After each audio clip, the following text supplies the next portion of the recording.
আসসালামু আলাইকুম। আজকে সবার জন্য একটা গুরুত্বপূর্ণ তথ্য নিয়ে হাজির হয়েছি। অবশ্যই সবাই ভিডিওটি দেখবেন। যদি ভালো লাগে লাইক কমেন্ট শেয়ার করে দিবেন। বিকাশে আমরা প্রায় অনেকেই ভুল করে থাকি। ভুল করে ভুল নম্বরে টাকা পাঠিয়ে দিই।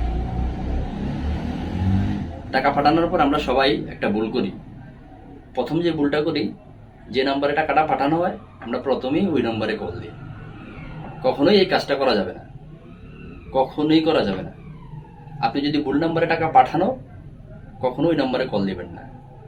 কারণ আপনি যদি ভুল করে টাকা পাঠান, আপনার টাকা আপনি চাইলে আপনি নিজেই তৎক্ষণিক ফেরত আনতে পারবেন। এই জন্য আপনি সেন্ড মানি অপশনে যাবেন। বিকাশের সেন্ড মানি অপশনে যাওয়ার পরে ওখানে দেখবেন যে ক্যান্সেল রিকোয়েস্ট একটা অপশন আছে, মানে বাতিলের একটা অপশন আছে। বাতিল করে দিলে সাথে সাথে আপনার টাকাটা আপনার নম্বরে ব্যাক করে চলে আসবে। তবে এখানে বিষয় হলো, যদি ওই নম্বরে বিকাশটা খোলা না থাকে।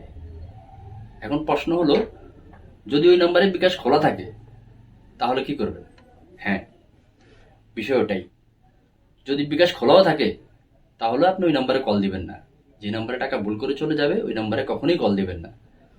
আপনি যদি ভুল করে কোনো নম্বরে টাকা চলে যায়, ওই নম্বরে বিকাশ খোলা আছে, তাহলে আপনি প্রথমেই যে কাজটা করবেন, 16247 এই নম্বরে কল দিবেন।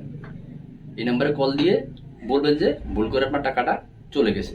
ওনাদেরকে বলবেন, তথ্য দিবেন, ওনারা ওই অ্যাকাউন্টটা হেল্ড আপ করে রাখবে, আপনার টাকাটা হেল্ড আপ করে রাখবে। তারপর আপনি থানায় যাবেন। থানায় গিয়ে একটা জিডি করবেন। ওনারাই আপনাকে বলবে জিডি করার কথা, আপনি জিডি করবেন। জিডি করে ওই কাগজটা নিয়ে পার্শ্ববর্তী আপনার যে কাস্টমার কেয়ার আছে, ওই কাস্টমার কেয়ারে যাবেন। আমাদের সবারই আশেপাশে বিকাশের কাস্টমার কেয়ার অফিস আছে। ওই কাস্টমার কেয়ার অফিসে যাবেন, ওইখানে যোগাযোগ করবেন, আপনি জিডির কপি নিয়ে যাবেন।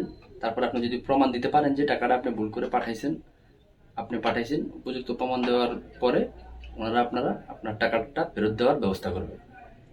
কিন্তু আমরা আসলে অনেকে হয়তো বা জানি না, না জানার কারণে আমরা যে ভুলটা করি, অথবা যে নম্বরে টাকা যায় ওই নম্বরে কল দিই।